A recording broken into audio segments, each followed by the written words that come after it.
pratiquement tous artisans d'art donc, sur cet événement, mais c'est surtout pour les mettre en avant. Souvent, on est donc seul dans nos ateliers, on ne nous découvre pas trop, on ne peut pas être trop mis en avant. Donc ça permet justement de pouvoir permettre au public de découvrir ces métiers, donc tels que la restauratrice à la feuille d'or. Donc c'est vraiment un métier qu'on ne voit pas du tout en dehors de certaines manifestations.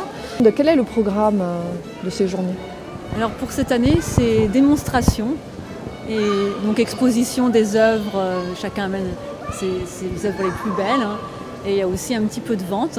Et pour l'année prochaine, on prévoit les tables rondes, mais on n'avait pas fait cette année, parce que c'est seulement la deuxième fois qu'on fait l'événement là sur Bastia. Donc on va petit à petit. Ce sont des instruments à vente traditionnels corse que faisaient les bergers il y a très longtemps dans des cornes de chèvre. Voilà. Cette flûte s'appelle la pivana. Vous avez appris où ? J'ai fait 2 ans de formation chez Hugo Casalong, le luthier de Pigne. Exactement. Voilà.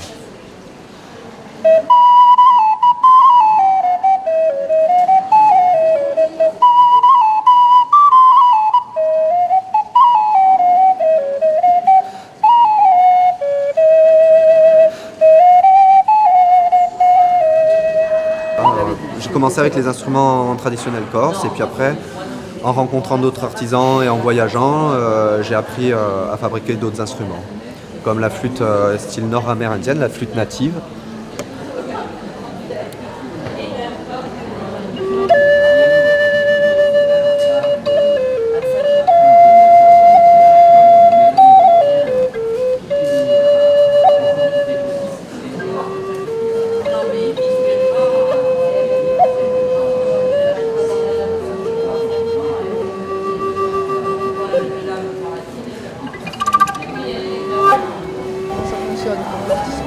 D'art.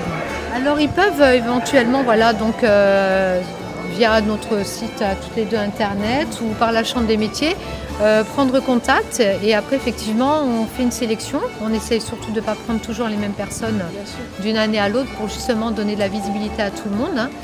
Et si toutefois on a comme un restaurateur d'horlogerie ou une restauratrice à la feuille d'or qui malheureusement des métiers qui se perdent, c'est sûr d'une année sur l'autre à nos côtés. On est content là de se retrouver tous ensemble, voilà. Surtout dans ce lieu magnifique. Hein. Voilà. Là, on remercie d'ailleurs exactement parce que grâce à elle, on est là et on pense pérenniser justement ici l'année prochaine les métiers d'art. Voilà. Tout à fait, peut-être susciter des vocations auprès des jeunes. C'est le but. Hein. Voilà. C'est un des buts de la manifestation en fait. C'est ça. Par stand, un des buts, c'est la transmission du savoir-faire, et de la passion, parce que on est tous passionnés. Elle réalise tous les bijoux à la main en utilisant des fils qu'elle tricote avec ce crochet très très fin, des fils de coton, des fils lamés, des fils d'Écosse, ça dépend des modèles. Et ensuite, elle sertit des cristaux de Swarovski, cousus, rien n'est collé, tout est réalisé à la main. Un panier, c'est toute une préparation. D'abord, c'est quelques jours de la cueillette, du nettoyage de chaque brin, de branche et feuillage. Ensuite, il y a du calibrage. Et donc, on peut le faire sécher ou le travailler frais. Dans les règles de l'art, c'est séché. En fait, ça se cueillait donc l'hiver. Et donc, on laisse sécher à l'ombre, on fait ses petits fagots, toute une préparation. Et puis après, il faut le faire tremper. Donc, ça dépend le calibrage de la taille des branches. Et donc, c'est plus ou moins long. Si l'eau est très fraîche, ça prend un peu plus de temps. Voilà, entre 15 jours et 10 jours.